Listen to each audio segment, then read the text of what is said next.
주신 하나님의 말씀은 이사야 32장에서 35장까지의 말씀입니다. 이사야 32장에서 35장까지의 말씀입니다. 이사야 32장은 의로운 왕, 그 왕의 통치에 대해서 기록하고 있습니다. 1절과 2절까지 말씀 함께 읽겠습니다. 보라, 장차 한 왕이 공의로 통치할 것이요 방백들이 정의로 다스릴 것이며 또 그 사람은 광풍을 피하는 곳, 폭우를 가리는 곳 같을 것이며 마른 땅에 냇물을 같을 것이며 곤비한 땅에 큰 바위 그늘 같으리니 이 왕은 공의로 통치하고 방백들은 정의로 다스리게 되는데 이때 이 사람은 광풍을 피하는 곳이 됩니다.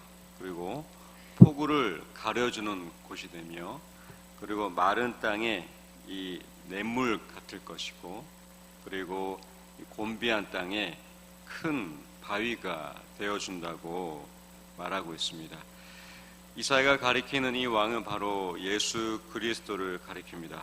예수님은 우리 인생의 광풍을 피하는 곳이 되시고 또 폭우를 가려주시고 또 마른 땅에 냇가 같은 존재가 되시며 또 우리 곤비한 땅, 이 메마른 땅에 큰 바위가 되어주십니다.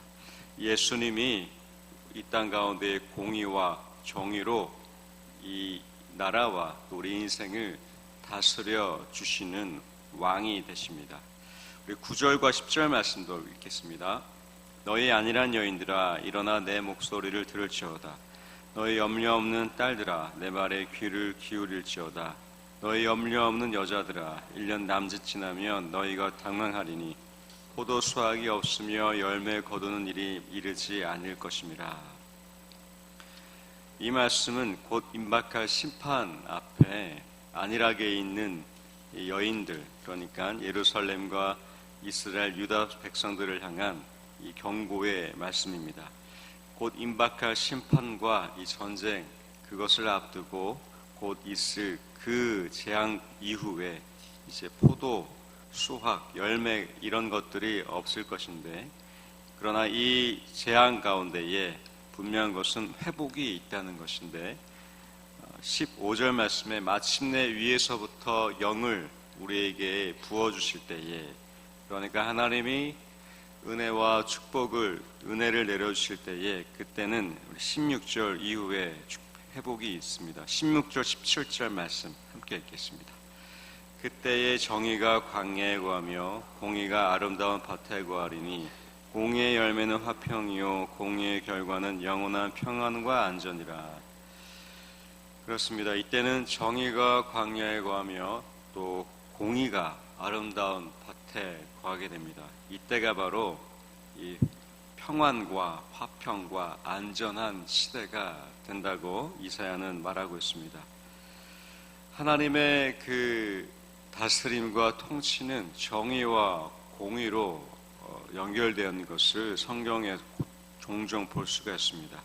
그러니까 하나님의 이 다스리심, 이 통치하심은 정의와 공의로 이 사회 곳곳에 물들게 되는 것입니다. 그러니까 하나님의 나라는 이 사회와 구분된 별도의 공간과 세계가 아니라 하나님의 나라는 이 통치하심과 다스리심은 하나님이 위에서부터 영을 내려주신다는 것은 사회 곳곳에 정의와 공의가 바르게 세워지는 것입니다. 그래서 하나님의 나라는 우리가 꿈꾸는 기다리는 하나님의 나라는 이 사회와 관계없는 별도의 나라가 아니라 이 사회 가운데에 임하는 이 우리의 삶 속에 임하시는 공의와 정의의 공의가 정의가 바로 세워지는 순간이 되는 것입니다.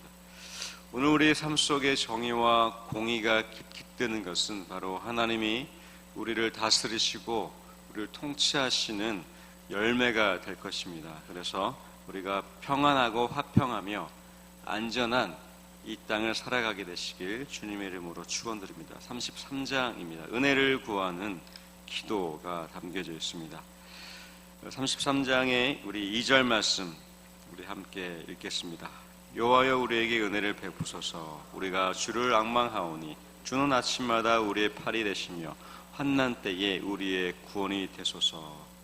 우리가 어제 말씀을 나눈 것처럼 하나님이 우리에게 은총을 베풀어 주신 것은 우리가 기도했기 때문에, 우리가 간구했기 때문에 주시기보다도 하나님의 주권 속에서 거저 주시는, 내려주시는 은혜가 되는 것입니다. 그래서 우리는 기도할 때에 주님이 은혜를 우리에게 베풀어 주시도록 기도하고, 아침마다 환난 때에 우리 구원이 되어 주시도록 기도하는데, 우리가 15절, 16절 말씀 이어서 읽어보겠습니다.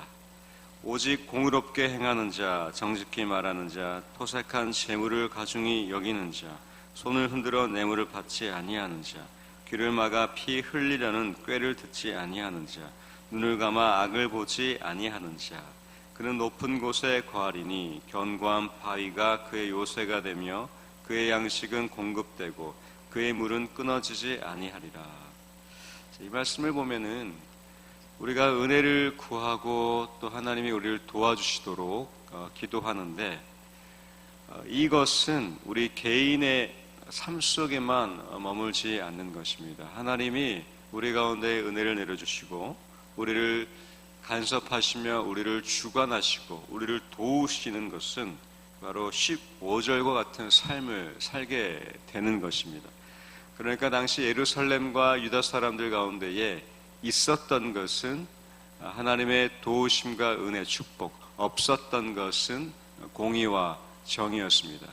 다시 정리해서 말씀드리면, 그 당시에도 하나님을 섬겼지만 그들은 공의와 정의롭지 못한 삶을 살았던 것입니다. 그래서 15절에 하나님이 찾으시는 사람은 바로 공의롭게 행하는 자, 정직히 말하는 자, 재물을 가중히 여기며 뇌물을 싫어하고 피 흘리지 아니하고 사람을 살리며 그렇게 악을 미워하는 자, 그가 바로 높은 곳에 거하는데, 이 높은 것은 흔히 이렇게 해석되기도 합니다. 신분의 상승, 계급의 수직 상승, 진급, 이렇게 해석되기도 하지만 그런 뜻은 아닙니다. 높은 곳에 거한다는 것은 우리 전반부의 15절에 나와 있는 이 악을 미워하는 삶, 이 악으로부터 거리가 먼 삶, 그러니까 이 악으로부터 높은 곳에 있다는 것은 하나님 안에 머문다는 것이고 하나님께 가까이 있다는 것이며, 동시에 이 15절에 나와 있는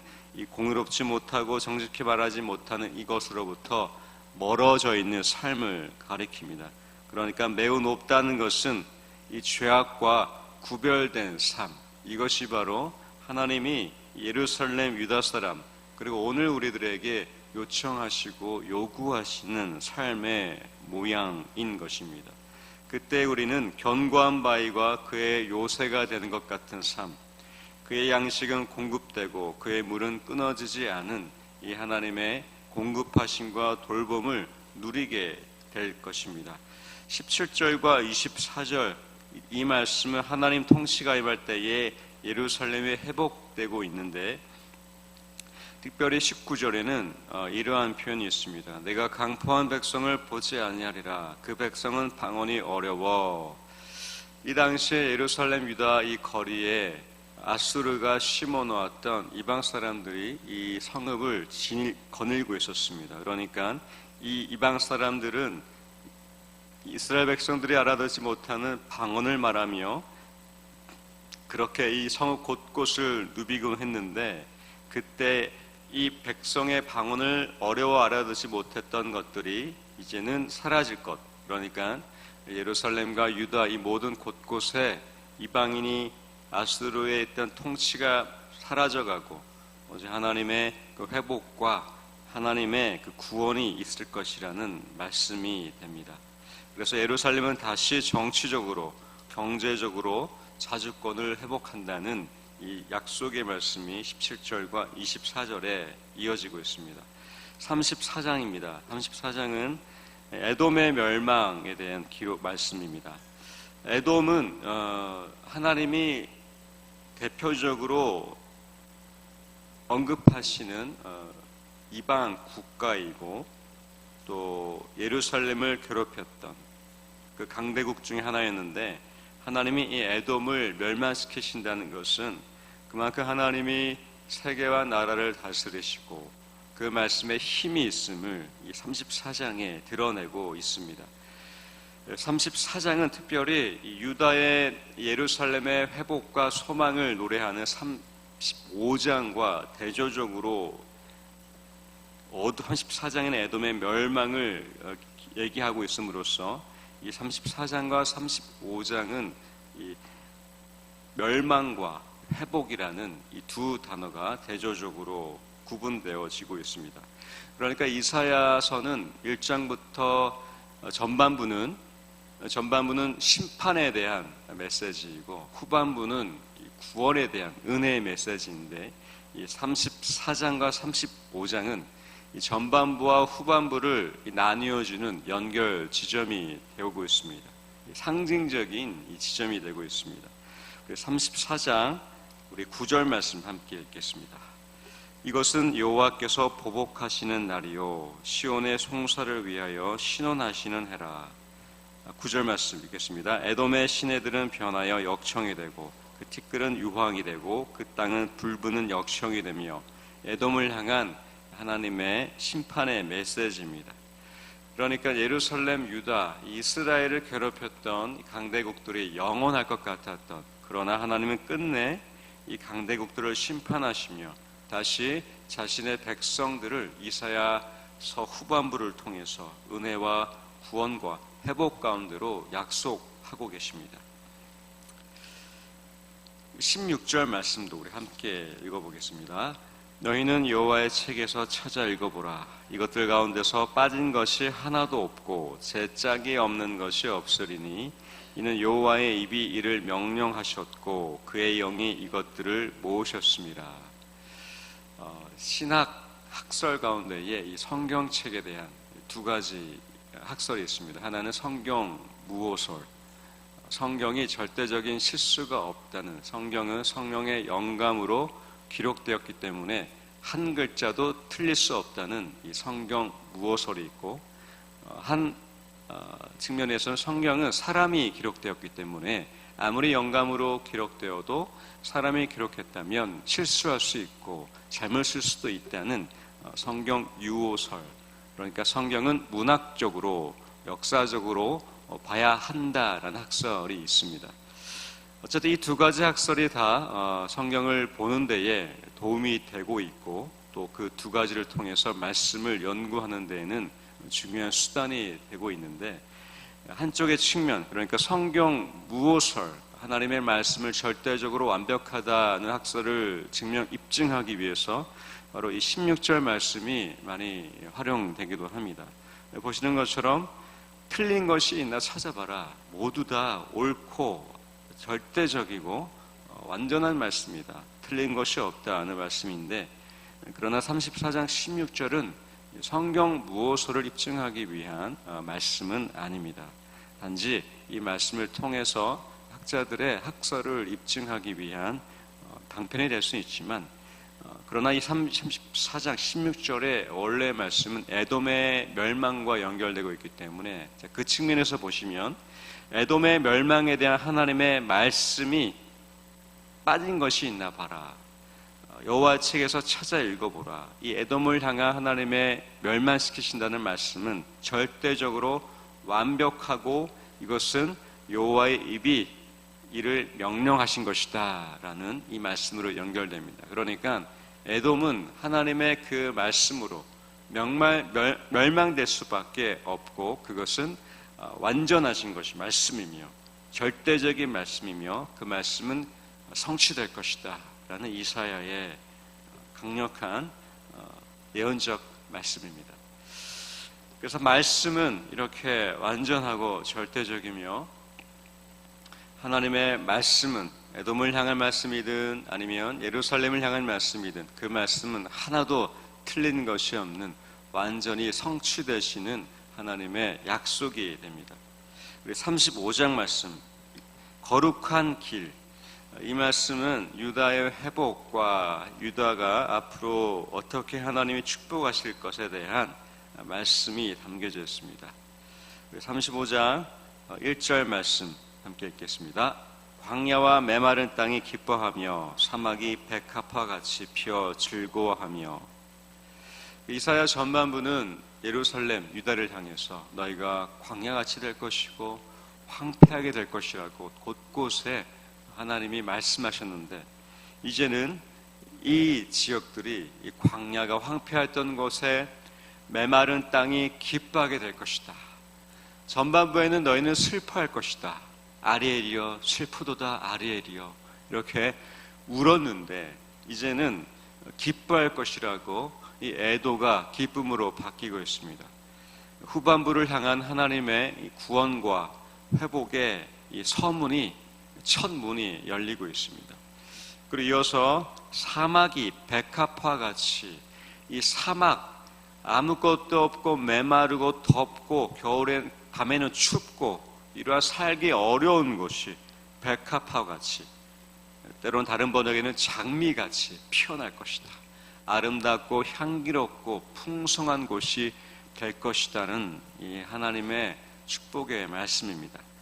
이어서 2절 말씀 같이 읽겠습니다. 무성하게 피어 기쁜 노래로 즐거워하며 레바논의 영광과 갈멜과 사론의 아름다움을 얻을 것이라. 그것들의 여호와의 영광 곧 우리 하나님의 아름다움을 보리로다. 이 말씀 너무 좋습니다. 하나님의 아름다움을 보리로다. 자, 레바논의 영광. 이 레바논에는 특별히 이 백향목의 주산지가 바로 레바논이었습니다. 그러니까 우리 1절 말씀에 이어서 기뻐하고 백합화 같이 되며 레바논 영광, 이것은 이 백향목, 웅장한 건축물을 지을 때 필요했던 이 백합목을 생산했던 이 레바논, 풍족한 이 풍요의 영광 얘기하고 있습니다. 갈멜, 이 지역은 지중해 동쪽에 위치한 이 넓은 평야를 가리키고 있고, 이 드넓은 평야 북서쪽 끝에 500m 정도 높이 솟은 이 산이 있는데, 그것이 바로 갈멜 지역이었습니다. 그러니까 갈멜 산은, 이 갈멜이라는 이 뜻은 넓은 평야, 그러니까 사막과 광야와 대조되고 있습니다. 넓은 평야에 높이 솟은 산, 이것을 얘기하고 있고요. 사론, 이 사론, 이것은 이 크로커다일 강, 이 강 하루의 습지와 이 계곡에 만나는 이 지점을 얘기하고 있는데, 이 사이에 이스라엘의 북부 가장 큰 해안 쪽에 또 넓은 평야가 있다고 합니다. 그러니까 사론도 이 강과 강이 만나는 이 계곡 지점에 이 습지 지역에 넓은 평야가 펼쳐져 있다는 것을 가리킵니다. 그러니까 레바논, 갈멜, 사론은 1절에 나와 있는 광야와 메마른 땅과 대조되는 풍요와 부요함, 그리고 이 넓은 이 축복을 상징하고 있습니다. 그러니까 예루살렘과 유다가 메말랐고 사막 같았고 공의와 정의가 사라지고 사람을 죽이고 피를 흘리며 거짓말을 하고 우상을 섬기며 하나님을 떠나고 찾고 떠나고 찾고 그렇게 멸망 가운데 있었지만, 슬퍼하며 이 사막과 황폐한 땅이 되겠다고 하셨던 하나님의 이 웅장한 심판 이후에 드디어 이곳이 레바논과 갈멜과 사론처럼 평야가 될 것이라는, 이 넓은 이 무성한 밭이 될 것이라는 하나님의 축복의 약속인 것입니다. 이때에는 이 10절 말씀에 이 축복이 이어지는데, 우리 10절 함께 읽겠습니다. 여호와의 속량함을 받은 자들이 돌아오되 노래하며 시온에 이르러 그들의 머리 위에 영영한 희락을 들고 기쁨과 즐거움을 얻으리니 슬픔과 탄식이 사라지리로다. 그래서 예루살렘, 유다 사람들, 결국 하나님의 속량함을 받은 자들, 구원을 받은 자들이 돌아오는데, 노래하면서 이 시온에 이르러서 하나님의 이 성전 임재 안에 이르러서 그들의 머리 위에 영원한 즐거움을 가지고 기쁨과 즐거움으로 결국 슬픔과 탄식이 사라지리니, 이것이 바로 하나님이 이사야 후반절을 향한 예루살렘 유다 사람들을 향한 하나님의 축복과 구원의 약속이었습니다. 그 당시에는 예루살렘과 유다를 향한 황폐한 곳이 이렇게 될 것이라는 하나님의 축복이었고, 오늘날 우리들에게는 가깝게는 우리의 이 힘들고 어려운 삶, 건강과 재정과 고난과 여러 문제 가운데에 하나님이 우리를 레바논 갈매 사론으로 인도하시고 하나님의 아름다움을 보게 하시며 기쁨과 즐거움으로 슬픔, 탄식이 없게 하실 것이라는 위로와 격려가 될 것입니다. 멀게는 결국 궁극적인 그 하나님의 나라, 그 영원한 나라, 우리의 삶을 마감하고 우리가 하나님의 그 큰 영원한 안식 가운데에 들어가게 될 주님의 자녀를 향하신 그 주님의 구원의 축복과 은혜가 될 것입니다. 이 약속의 말씀을 기억하시며 가난과 이 아픔과 몸의 질병과 아니면 여러 문제 속에서 신음과 우리 아픔이 있지만 결국 우리를 무성하게 피어 기쁜 노래로 즐거워하게 하시고 우리로 즐거워 노래하게 하시며 슬픔과 탄식 없이 기쁨과 즐거움으로 우리를 구원하실 하나님의 그 구원, 오늘 하루 기대하시고 그 구원을 소망하시며 그렇게 하나님과 동행할 때에 우리의 삶 속에 공의와 정의가 흐르기를 주님의 이름으로 축원드립니다. 병상에 계시는 목사님과 우리 환우분들 가운데서도 하나님이 이 광야와 메마른 이 그 땅 가운데에 있는 순간 속에 결국 우리가 기도 가운데에 하나님이 우리의 환우 모든 분들에게도 이 레바논과 갈멜과 이 사론을 이 넓은 평야 이 축복의 곳으로 회복의 순간으로 인도하실 것을 믿으며 함께 기도하는 하루가 되시기를 소망합니다. 이제 이사야 32장부터 35장까지의 말씀을 경청하겠습니다. 주의 말씀은 내 발의 등이요 내 길의 빛이십니다. 아멘.